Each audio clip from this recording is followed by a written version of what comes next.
कांतीलाल आनंद सरीख. बरं. बाळूमामाच्या सेवेत स्टार्टिंग कधी सुरुवात कधी झाली, कधीपासून व्हायची? 2002. 2002 पासून. म्हणजे योग कसा आला आदमापूरला जाण्याचा किंवा बकऱ्यामधून कशी सुरुवात झाली? नाही, रेडिओ होता.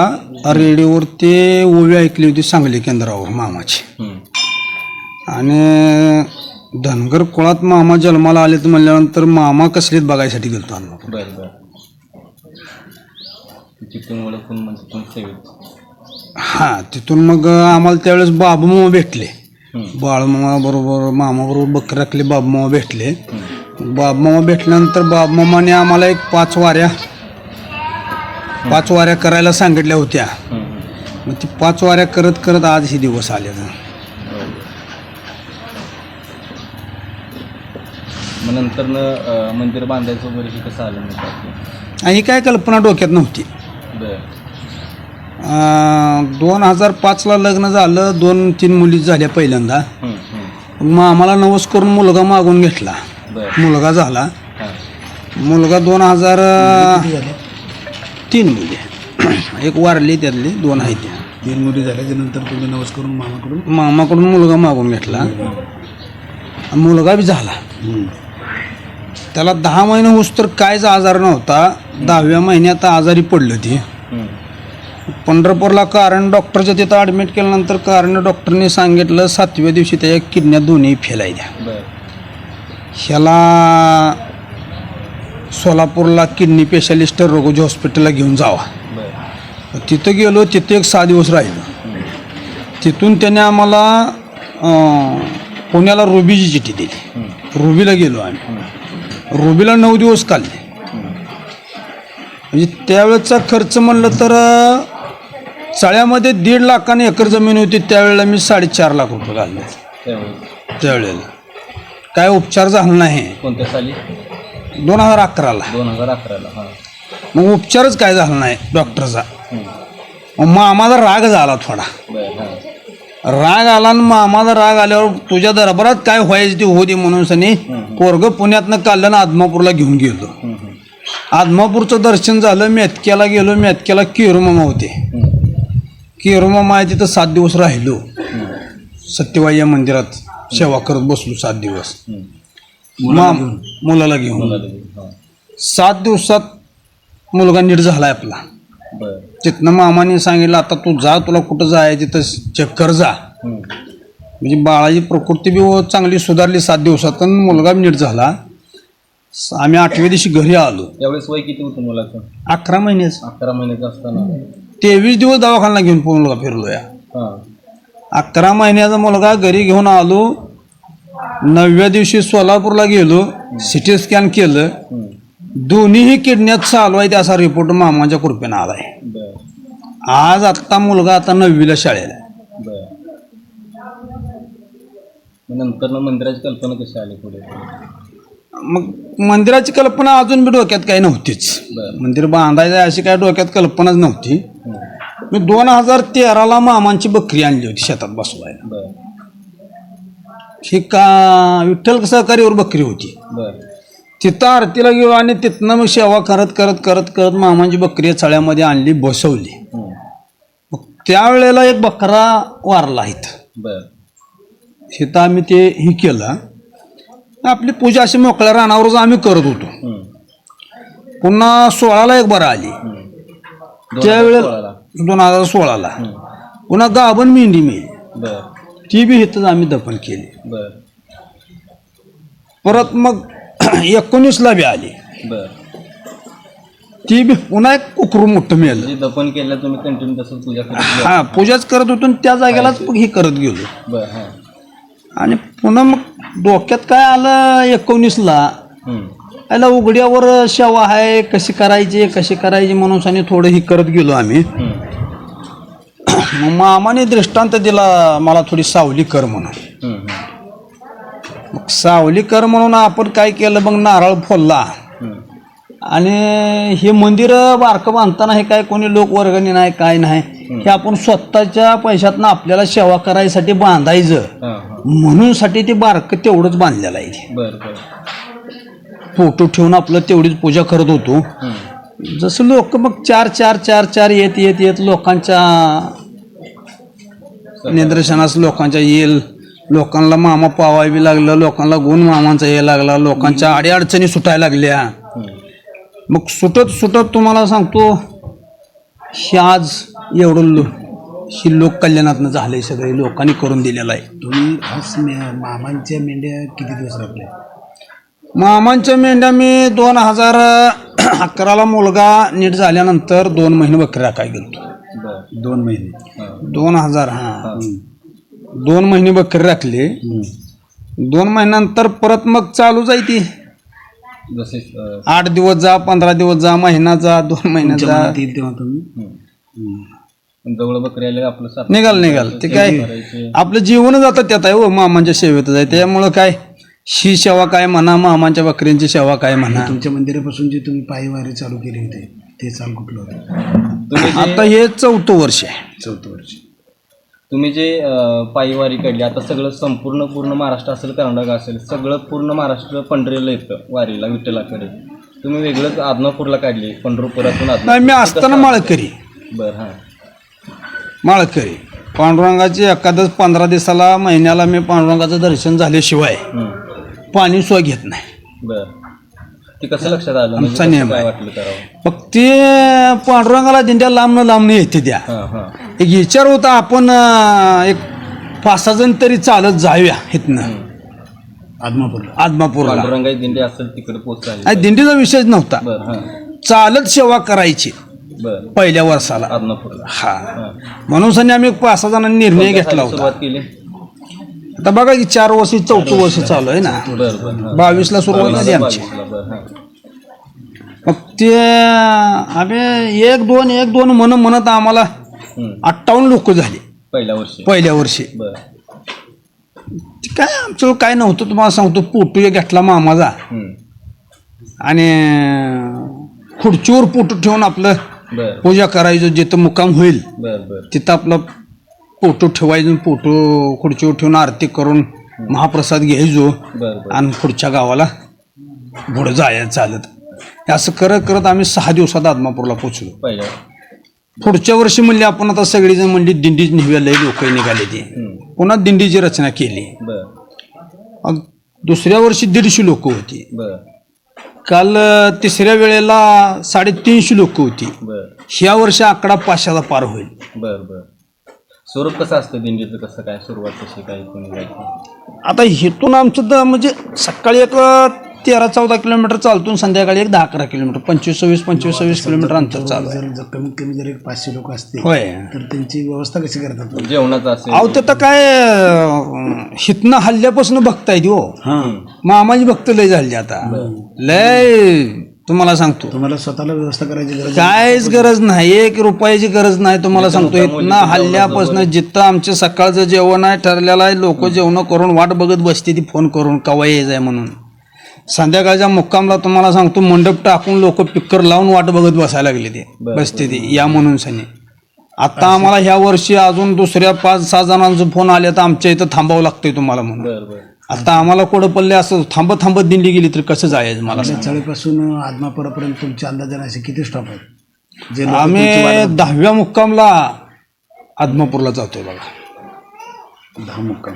10वा मुक्काम आमचा आदमापुरात आहे. सकाळी लवकर उठून झाडलोट करून पूजा करून 7:30ला आरती, देवाला नैवेद्य दाखवायचा, नंतर पुन्हा आपली काही कामं बघायची. कोणाचा काय असेल तर मग कोण बोलवते घरला जरा आमच्या या मामा म्हणून, मग कोणाचं सातवण करायसाठी आपलं त्या घरी आपलं जाऊन 5-10 मिनटं बसून यायचं. तुम्हाला स्वतःसाठी तुमची आवड काय केलं पाहिजे? काय करायचं स्वतः तर काय नाही, स्वतः तुम्हाला सांगतो आता जीवन राहिलेलं हे जीवन मामांच्या सेवेत संपवायचं आहे, प्रपंचासाठी नाही. कारण माणूस म्हणत नाही का जन्माला येऊन मरून पुन्हा जन्माला आलोय, तसं मी मरून पुन्हा जन्माला आलोय. 2021ला मी शेतामध्ये पाणी धरत असताना मला नाग चावलाय. कितीला? 2021ला. मी एकही रुपया न खर्च करता माझ्या मामाच्या भंडाऱ्यावर वाचलो आहे. बर. मामानं डोळं झाकल्यानंतर काने आवाज येऊन सांगितला तो दवाखान्यात गेला असा तर तिसऱ्या दिवशी प्रेत तुझं घरला येतंय म्हणून. जायच नाही म्हणून सांगितलं माझ्यावर विश्वास असला तर. मग मामा या भंडाऱ्यावर तुम्हाला सांगतो गाडी बोलवली आणि आदमापूरला गेलो. 5 दिवस आदमापुरात सेवा करून आलो. माझ्या मामानं मला वाचवलेलं आहे. मग मामानं वाचवलंय तर मामासाठी जीवन संपवायचं असं एक निर्णय चालू आहे आता. बर. निर्णय घेतलेला. घेतलायच काही विषय नाही. तुम्ही मेतकेतून आमापुरात काय काम केलं? आता काय लोक बरीच आदमापूरला येते माझ्या बरोबर, पण प्रत्येक आमुषाला तुम्हाला सांगतो आता एक आयशर आहे 2-3 पिकअप आहे ती असल्या 4 व्हीलर गाड्या 4-5 आहेत. असं नाही. तुम्ही मेतक्यात आणि आदमापुरात सुरुवातीच्या वेळेस हे मंदिराच्या पण आधी काय काम केलं का तिथं? होय लय काम केलंय. काय केलं? आदमापूरला नारळ फोडायचं, पुन्हा भंडारा लावायचा, शेवा, नारळ फोडायचं, भंडारा लावायचा, मेतक्यामध्ये झाडलोट करायची. मेतक्याचं मंदिर होताना वगैरे काय तुम्हाला माहिती किंवा ते मेतक्यातलं सत्यवाईचं मंदिर जे झालंय ना ते मंदिर माझ्या देखत झालेलं आहे. त्या 11 नारळ फुटलेत त्या मंदिराचं. मंदिर बांधत असताना 11 पैकी एक नारळ माझ्या हातनं फोडलाय तिथं. बर. आता ते काय कसं फोडलाय काय मला माहित नाही, पण ते म्हणले पंढरपूरचे आहेत म्हणले, पांडुरंगाच्या नगरीतली. एक नारळ ह्यांच्या हातनं फोडा म्हणून सनी पांडुरंगाचा मान म्हणून मला मिळाला आणि ती एक नारळ माझ्या हातनं फोडला गेला त्या मंदिराचा. महाविषयी आता ते कोण सुचवतो की बाबा ह्याला असं सांग किंवा काय? आणि ते काय मामांच्या पुढं असते, त्रास होतोय. आता फक्त आपण उभा राहायचं काम करायचं नुसतं फक्त ह्यात भांडारा लावायचं काय, आणि त्याच्या अंगात काय भूत घुसलं असलं तर त्याला विचारायचं बाबा तुला पाहिजे काय, तू जाणार आहे कधी सांग, का त्रास देतोय उगाच माणसाने, कशासाठी त्रास देतोय, तुला जावावं लागल. आणि मग भांडारा टाकून त्याला घालवायचा प्रयत्न करायचा. हो म्हणजे जातंय आपण काय निमतालाय. हो जे काय की देव करणार सगळं मामाच्या आधारावर ते करतो.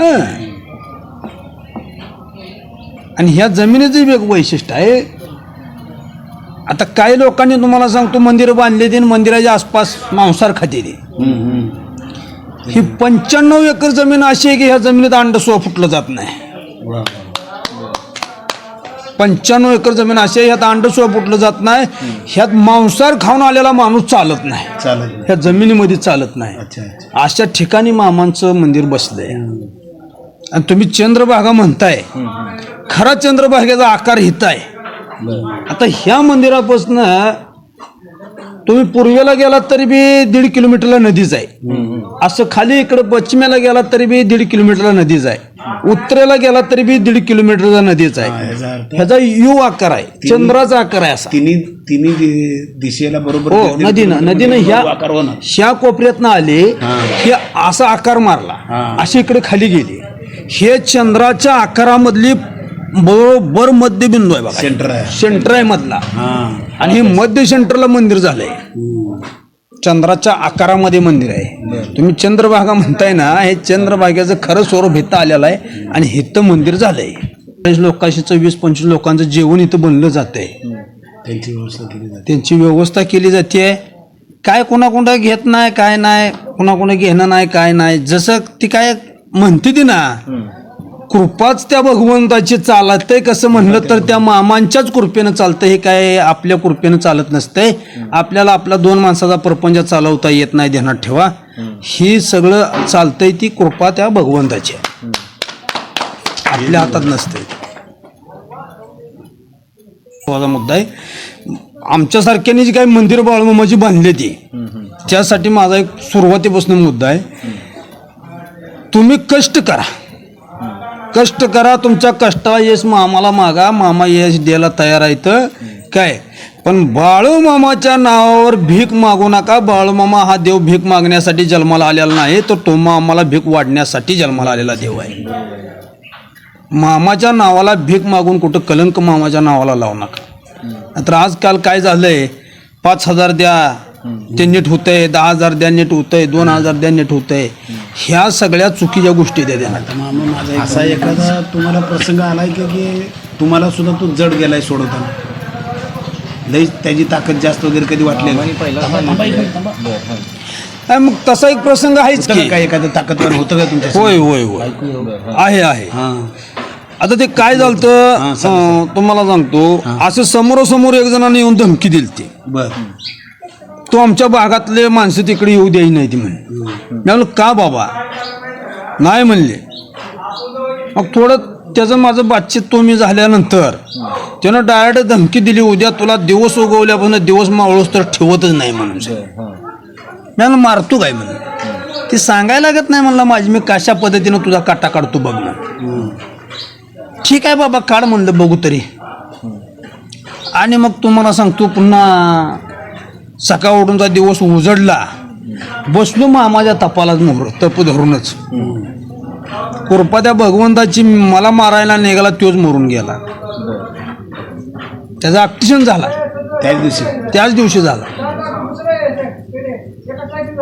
मामा होतं त्यावेळेस मामांची किंमत जगाला कळली नाही, ध्यानात ठेवा काय. आणि आज मामा नाही असं म्हणून कुणी. मामानं सांगितलेलं आहे तुला संकट येईल त्यावेळेला तू हाक मार, मी तुझ्या सक्षम रूपाने तुझ्या जवळ आहे म्हणून सांगितलेलं आहे. तसं आहेच तुमच्या माहिती. बरं हे झालं माणसाच्या रूपात झालं, एखादं भूताकेताच्या रूपात तुम्हाला म्हणजे जरा कुठं वडचड बिडचड नाही काय नाही तसं काय वाटलं नाही. सहज सहज थँक्यू. ना मागच्या 7-8 महिन्यात बकरी आणली होती इथं गेल्या वर्षी 2025ला. बकरी आल्यानंतर थोडा गावातल्या माणसाने त्रास दिला, ते बकरी धरली. 18 नंबर बघा होता भीमराव झलक कारभाऱ्याला, धरली. आणि मग ते धरल्यानंतर तुम्हाला सांगतो त्यांची कुठं बाग थोडी खाल्ली म्हणून दंड केला मला 2 लाख रुपये. मी माझ्या दारातल्या 3 गायी ऐकल्या आणि 2 लाख दंड भरलाय मामांचा. तुमच्या गाई ऐकून मामाचा हो 3 गायी एकूण मामांचा दंड भरलाय.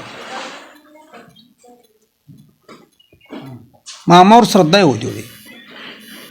जगायचं आहे तर मामासाठी आणि मरायचं तर मामासाठीच. पूर्ण मामासाठी, संसाराचा विचारच केला नाही. भक्ती करा. मी तर काय म्हणतो माणसांना माहिती आहे का, सगळ्यांना तुम्ही भक्ती करा, सेवेत उतरा. तुम्ही अगोदर भक्ती करा, परपंच तुमचा आपोआप करतोय. तुमच्या माहितीसाठी सांगतो होतो या, त्याला देवाचा आधार मिळतो 3ऱ्या काठीचा. तुमच्या नवरा बायकोच्या 2 काठ्या आणि देवाची 3री काठीचा आधार तुम्हाला मिळतोय. हो आधार मिळतो, ते डगमगत नाही. 3 काट्यावर उभा राहतोय परपंच तुमचा, 2 काट्याचा परपंच डगमगतोय. तुम्हाला सांगतो असं होतंय, ते हलतंय सारखं. 3रीचा आधार मिळतो. 3रीचा आधार पाहिजे त्याला. आणि 3रीचा आधार कोणाचा पाहिजे तर भक्कम पाहिजे, देवाचा. तर तो देवाचा मग त्यासाठी थोडी सेवा पाहिजे की. मोकळे आधार तुम्हाला कोण देणार आहे मला सांगा. हा बारकं बाळ असेल तर ते बाळ रडायला लागलं तर आई पाजते, नाही तर पाजत नाही तुमच्या माहितीसाठी सांगा.